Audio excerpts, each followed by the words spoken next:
So, good day everyone! Today's video I will going to share about the culture, the meaning, characteristic, and function of it. So, let's get started! Lesson 2, Chapter 2.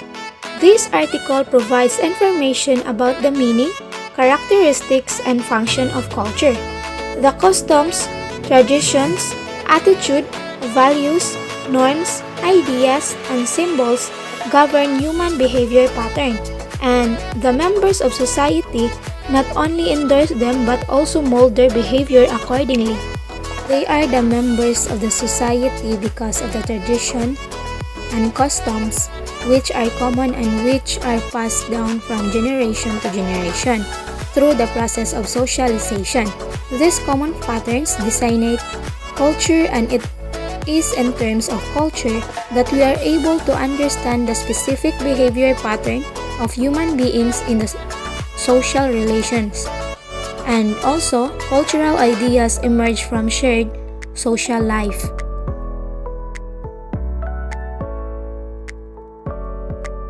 So what is the meaning of culture? Culture is highly cultured person. Culture in this sense refers to certain personal characteristics of an individual. However, this is not the sense in which the word culture is used and understood in social sciences. Sometimes culture is used in popular discourse to refer to a celebration or an evening of entertainment, as when one speaks of a cultural show. Culture is identified with aesthetic or the fine arts such as dance, music, or drama. Culture is also used in a special sense in anthropology and sociology. From various definitions, we can deduce the following characteristics of culture. First is learned behavior. Not all behavior is learned, but most of it is learned. Combining one's hair, standing in line, telling jokes, criticizing the president, and going to the movie all constitute behaviors which had to be learned. Second is culture is abstract. Culture exists in the minds or habits of the members of society. Culture is not shared ways of doing and thinking. There are degrees of visibility of cultural behavior, ranging from the regularized activities of persons to their internal reasons for so doing. In other words, we cannot see culture as such, we can only see human behavior. These behaviors occurs in regular pattern, fashion, and it is called culture. Third is culture is a pattern of learned behavior. The definition of culture indicated that the learned behavior of people is pattern. Each person's behavior often depends upon some particular behavior of someone else. This point is that, as a general rule, behaviors are somewhat integrated or organized with related behaviors of other persons. Fourth is culture is the products of behavior. Culture learnings are the products of behavior. As the person behaves, there occur changes in him. He acquires the ability to swim, to feel hatred towards someone, or to sympathize with someone. They have grown out of his previous behaviors. In both ways, then human behavior is the result of behavior. The experience of other people are impressed on one as he grows up, and also many of his traits and abilities have grown out of his own past behaviors. Fifth, culture includes attitudes, values, knowledge. There is widespread error in the thinking of many people who tend to regard the ideas, attitude, and notions which they have as their own. It is easy to overestimate the uniqueness of one's own attitudes and ideas. When there is agreement with other people, it is largely unnoticed, but when there is a disagreement or difference, one is usually conscious of it. Your difference, however, may also be cultural. So for example, suppose you are a Catholic and the other person is a Protestant. So that is a culture includes the attitude, values, and knowledge regarding to your religious. 6. Culture also includes material objects. Man's behavior results in creating objects. Men were behaving when they made these things. To make these objects required numerous and various skills which humans being gradually built up through the ages. Man has invented something else and so on. 7. Culture is shared by the members of society. The patterns of learned behavior and the results of behavior are possessed not by one or a few persons but usually by a large proportion. Persons may share some part of a culture unequally. Sometimes the people share different aspects of culture. For example, among the Christians there are Catholic and Protestants, liberal or conservation, as men or as laymen. To the point, our discussion is not that culture or any part of it shared identically, but that is shared by the members of society to a sufficient extent.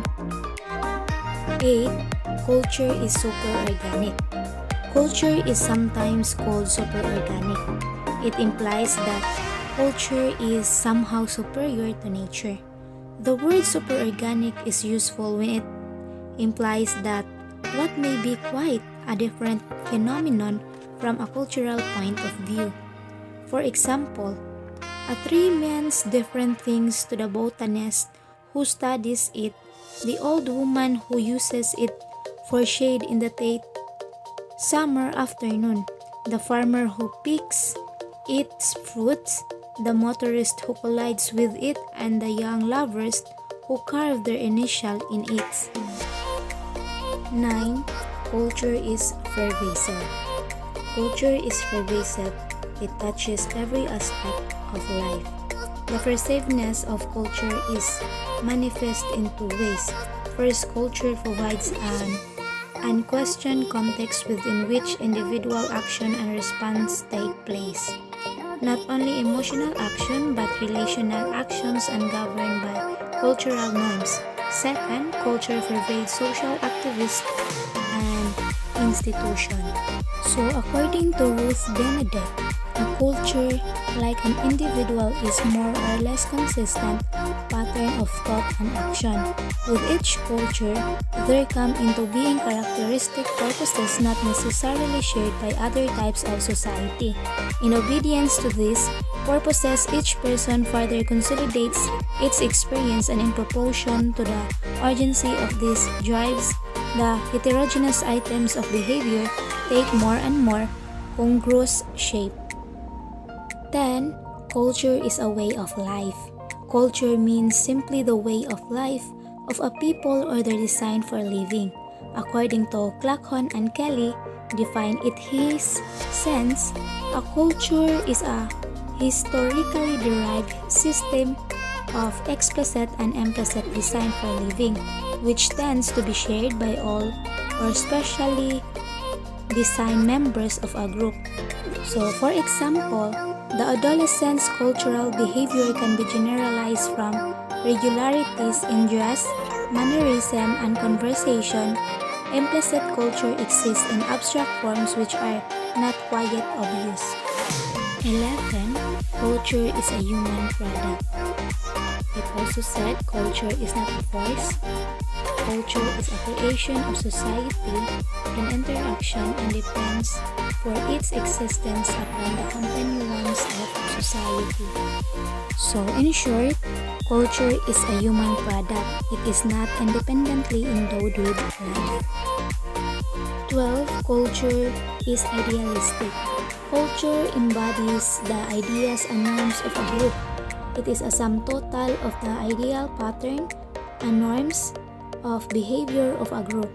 Culture consists the intellectual, artistic, social ideals and institution which the members of the society profess and today strive to confirm. So 13. Culture is transmitted among members of society. It means the cultural ways are learned by persons from persons. Many of them are handed down by one's elders, by parents, teachers, and others of a somewhat older generation. Other cultural behaviors are handed up to elders. Some of the transmission of culture is among contemporaries. So for example, the style of dress, political views, and the use of recent labors saving devices. So 14, culture is continually changing. It means there is one fundamental and inescapable attribute or special quality of culture, the fact of unending change. Some societies at sometimes change slowly and hence in comparison to other society seem not to be changing at all, even though not obviously so. So 15, culture is variable. It means culture varies from society to society and group to group. 16, culture is an integrated system. It means culture possesses an order and system. Its various parts are integrated with each other, and any new element which is introduced is also integrated. And lastly, language is the chief vehicle of culture. Man lives not only in the present, but also in the past and future. He is able to do this because he possesses language which transmits to him what was learned in the past and enables him to transmit the accumulated wisdom to the next generation. So, to conclude, culture is everything which is socially learned and shared by the members of a society. It is culture that, in the wide focus of the world, distinguishes individual from individual and group from group and society. So let's move on the characteristics of culture, and I will going to share about to you the function of culture. Among all groups of people, we find widely shared beliefs, norms, values, and preferences. Since culture seems to be a universal human phenomenon, it occurs naturally to wonder whether culture corresponds to any universal human needs. So first important function of culture is culture defines situation. It means each culture has many subtopics which define each situation. It reveals whether one should prepare to fight, run, laugh, or make love. For example, suppose someone approaches you with the right hand outstretched at waist level. What does it mean? That he wishes to shake hands in friendly greeting is perfectly obvious. Obvious that is to anyone familiar with our culture. But in another place of time, the outstretched hand might mean hostility or warming. Second is culture defines attitudes, values, and goals. So this is important to us.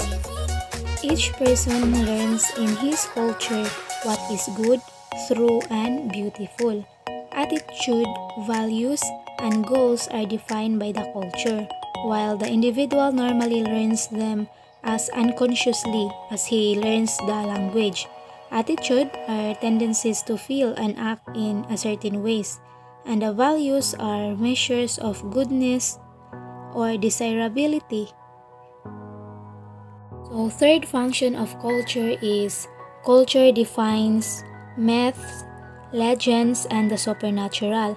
It means myths and legends are important part of every culture. They may inspire, reinforce an effort and sacrifices and bring comfort in bereavement. Whether they are true is sociologically unimportant. Ghosts are real to people who believe in them, who act, and also culture provides the individual with a ready-made of the universe. because the nature of divine power and the importance of moral issues are defined by the culture. And lastly, culture provides behavior patterns. It means the individual need not to go through painful trial and error, learning to know what foods can be eaten without poisoning himself. It also men use culture to advance their purposes. It seems clear also that a culture imposes limits on human activities. Social order cannot rest on assumption. So the relationship between society and culture and personality is stressed by Ralph Lenton. A society is an organized group of individuals. A culture is an organized group of learned responses. So this is the opinion of Ralph Lenton. So according to Ralph Lenton, a society cannot exist apart from culture. A society is always made of a person and their groupings. People carry and transmit culture, but they are not culture. No culture can exist except as it is embodied in a society of man. No society can operate without cultural directives, like matter and energy, like mind and body. They are interdependent and interacting, yet express different aspects of the human situation. One must always keep in mind the interdependence and the reciprocal relationship between culture and society. Each is distinguishable concept in which the partnering and organization of the whole is more important than any of the component parts.